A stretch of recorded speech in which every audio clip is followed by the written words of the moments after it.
पूर्व राष्ट्रपति एपीजे अब्दुल कलाम ने कहा था, science is universal but technology must be local. मायने यह कि विज्ञान सार्वभौमिक है लेकिन प्रौद्योगिकी स्थानीय होनी चाहिए।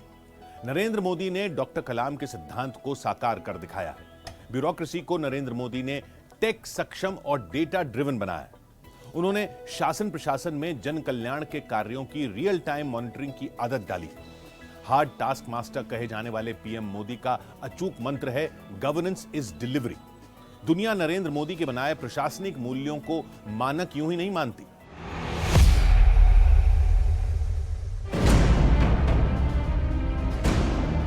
आप किसी भी सरकारी सिस्टम से असंतुष्ट हैं तो इसकी सीधी शिकायत सरकार से संभव है।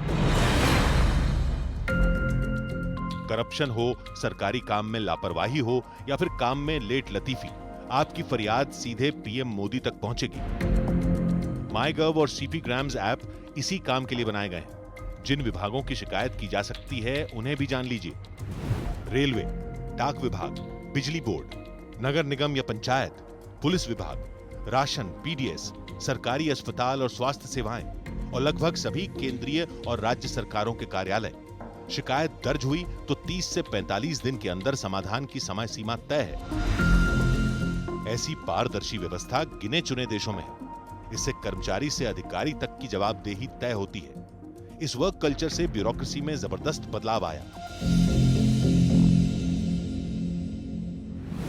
मोदी सरकार ने साल 2015 में प्रगति प्लेटफॉर्म लॉन्च किया, जिसके जरिए प्रधानमंत्री हर महीने सभी राज्यों के मुख्य सचिवों और केंद्र के सचिवों से जुड़ते हैं। PM Modi video conferencing meeting में सभी परियोजनाओं की समीक्षा करते हैं। पीएम मोदी ने सभी मंत्रालयों में फिजिकल फाइलिंग हटवाकर ई फाइल सिस्टम लागू करवा दिया है। मोदी सरकार ने आईएएस, आईपीएस, आईआरएस और अन्य सिविल सेवाओं के लिए ऑनलाइन प्रशिक्षण मंच विकसित करवाया है। साल 2020 में कर्मयोगी भारत मिशन से अफसरों को नई नई स्किल और डेटा हैंडलिंग की ट्रेनिंग भी दी जाती है। देश में बदलाव लाने के लिए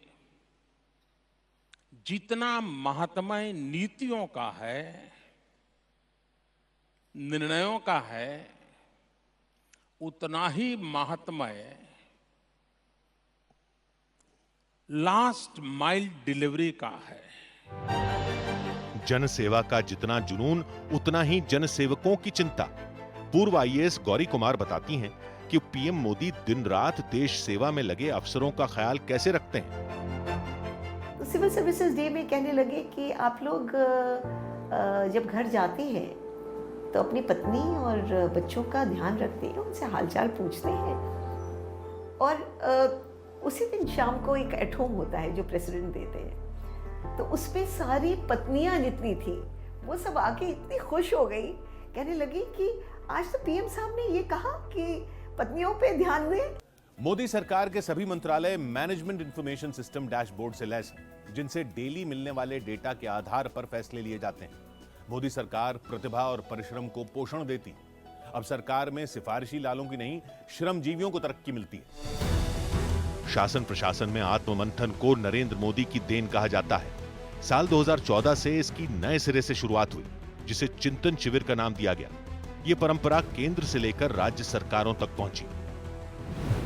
इसमें कैबिनेट मंत्रियों और केंद्रीय सचिवों का चिंतन शिविर, राज्य पुलिस महानिदेशकों का वार्षिक चिंतन शिविर, राज्यों के तमाम मंत्रालयों का चिंतन शिविर, आर्थिक नीतियों पर चिंतन शिविर, G20 से पहले वैश्विक कूटनीति पर चिंतन बैठकें जैसी दर्जनों पहल शामिल हैं।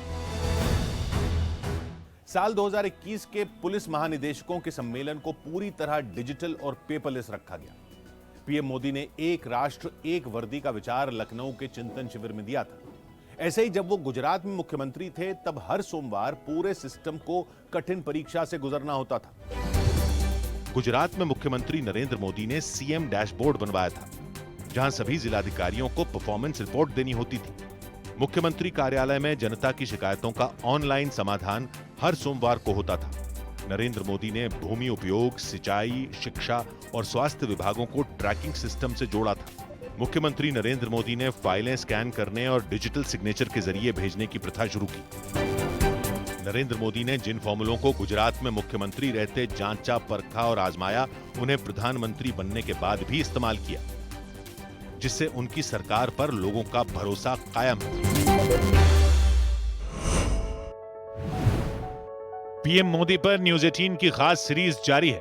कल रात 10:10 पर देखना ना भूलें।